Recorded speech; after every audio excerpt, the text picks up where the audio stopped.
What's up, everybody? It's Josh coming at you from Nerd Avengers Tower, and I want to talk about the Kenobi show. The show's a massive deal for Star Wars. I think most of us feel like this is kind of a make or break moment for Disney Star Wars, and I want to talk about why. And I also want to talk about my personal fears and my hopes for the Obi-Wan Kenobi show. And then at the very end of the video, I'm going to talk about why a lot of the stuff that we're hearing about the show is actually giving me a lot of confidence going into it. That's right, guys. There's hope that they will absolutely nail Kenobi. Rebellions are built on hope. But let's talk about the fears first. I mean, I think most Star Wars fans are approaching Kenobi from a sense of cautious optimism. But you can't really blame Star Wars fans for being worried about what they will do with the characters in the Kenobi show. I mean, in some ways, it kind of feels like Disney is just going down the list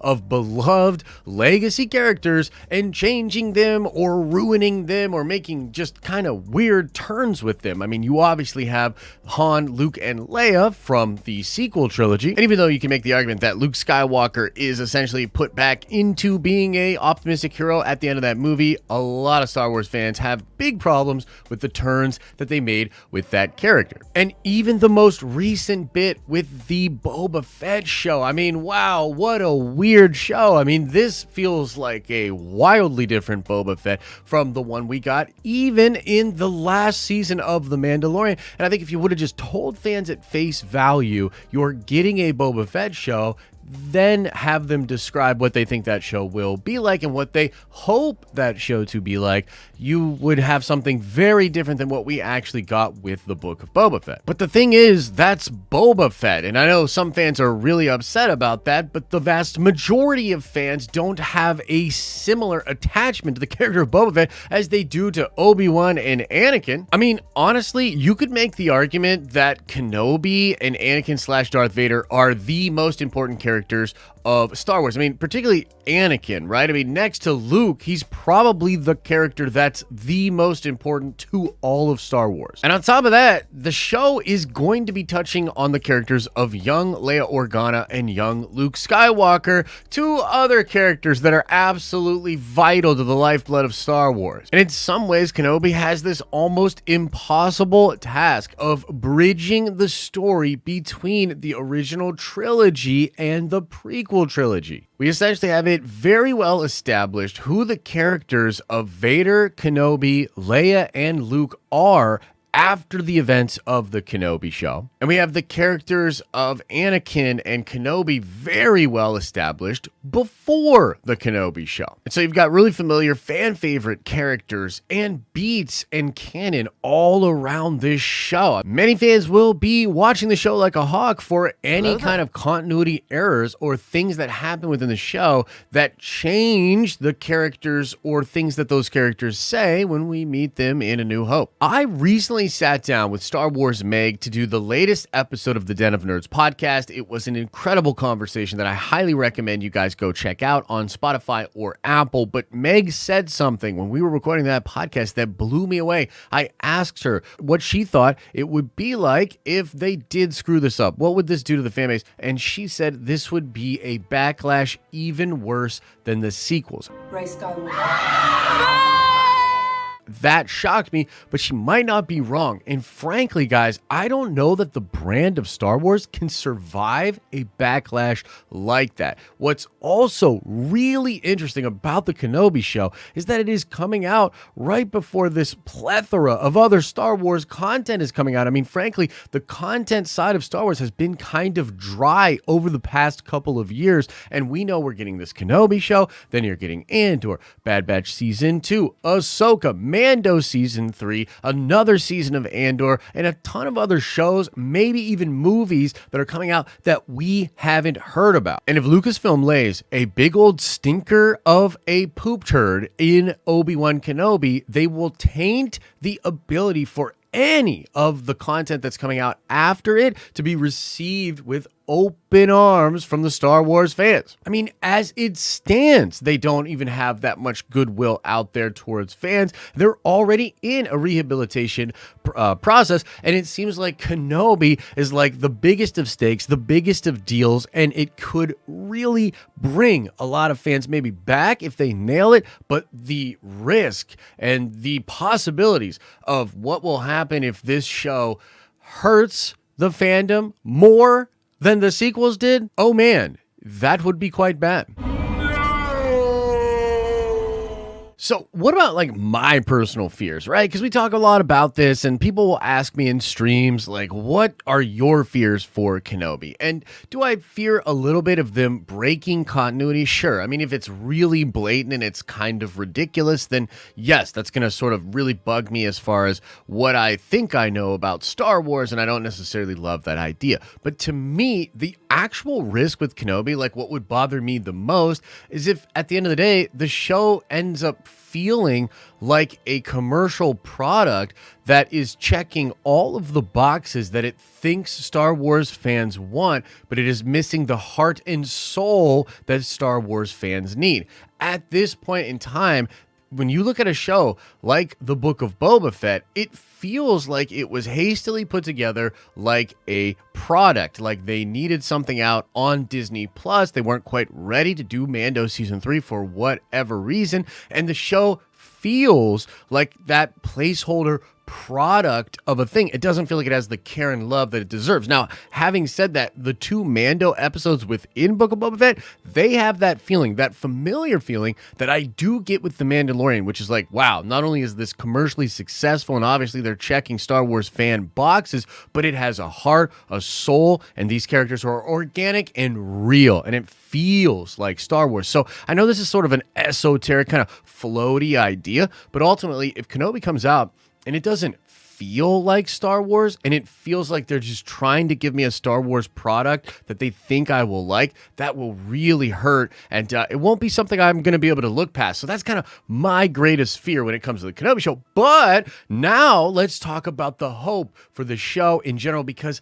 a lot of what I am hearing is actually making me feel very confident about Kenobi. And I'm not going to talk about any specific leaks. I mean, we do a lot of videos and discussions about the exact leaks and what is in them. But I just want to say that in almost all of the leaks, or the reports about the leaks, they seem to fit into a framework of what is established in Star Wars. What I mean is, it seems like they are taking the time and the care to actually handle the different things that are in the show with the sort of utmost care and with all of the other Star Wars content in mind. And I personally think this does have a lot to do with Dave Filoni. Now, there was a big article that just came out a couple of days ago. We talked about it on Nerd Theory. It was this idea that Darth Maul was originally going to be the big bad of the Kenobi show, but Dave Filoni stepped in and made the big bad Hayden Christensen's Darth Vader instead, and he sort of injected in the Inquisitors, etc., etc. Now, this is actually a really important story.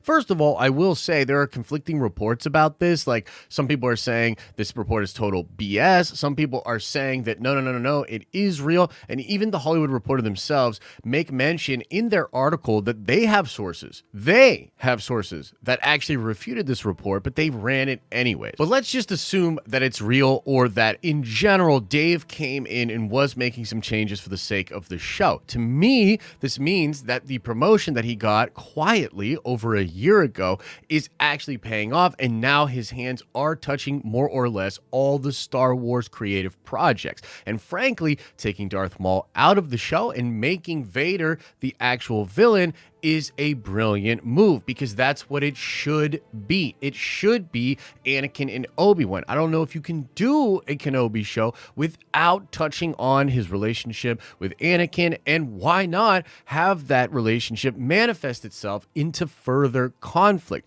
And when you have a guy like Dave in the mix that knows the canon so well, he can come in and make these adjustments and sort of help the storytelling process to unfold in a way that still keeps, rather, all of the sacred things sacred. And that's really important. And I think a lot of the Clone Wars Season 7, because there's a really awesome battle between Maul and Ahsoka at the end of that show. But what's so good about the end of Clone Wars is that it's also playing off of and talking about major events that are going on at the time, like Anakin and Kenobi going to try to rescue the Chancellor. That's the opening scene of Revenge of the Sith.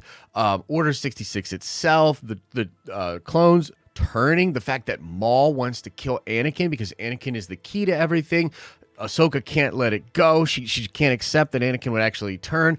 All of that stuff is really cool because it's fresh content. It's new story. We haven't seen that before in the universe, but it also totally fits within everything else we know, and it actually ends up enhancing it. It's this awesome kind of relationship that amplified the end of the Clone Wars Season 7 for me personally, and that is one of the things that I think Dave is so damn good at, and it's so nice that if, again, this report from the Hollywood Reporter is true, Dave's in there tinkering, helping, guiding, because he's not listed as a producer or anything, as far as I know, for the Kenobi show, but because of, again, that creative oversight, he's in there helping out.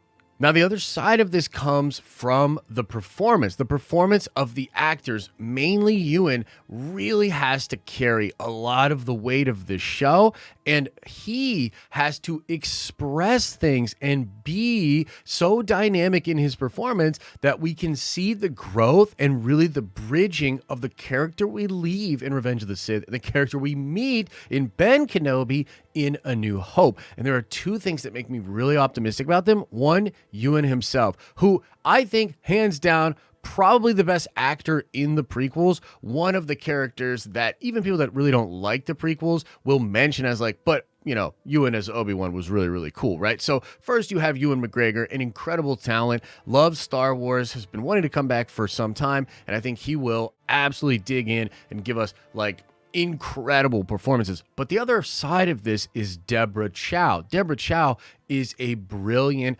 director, and she's so good with her sensibility. And even some of the things I see in the trailer seem to show atmospheric ways to amplify these emotions that we want to feel as fans. And so to wrap it all up, guys, I think that despite a lot of fear when it comes to the Kenobi show, and despite it being so important, and man, if they screw it up, it's going to be really bad, I remain optimistic because a lot of the stuff we're hearing about the different story beats and the care given to them not altering and totally decimating canon and actually enhancing it, the fact that Dave is in there with, you know, the hands sort of guiding things to a better way, and you've got Deborah Chow and Ewan McGregor to really bring out a brilliant performance that will enhance the experience we have with the prior established continuity and content. I am here for it. Is there a specific thing about Kenobi that you're really afraid of? Is there something out there that's giving you a lot of hope that the show will nail it? What are your thoughts about this whole Kenobi situation? Let me know in the comment section below. And if you like this video, slap a like on it. And I hope wherever this video finds you that you are having an awesome and a nerdy day. And I'll see you in the next video.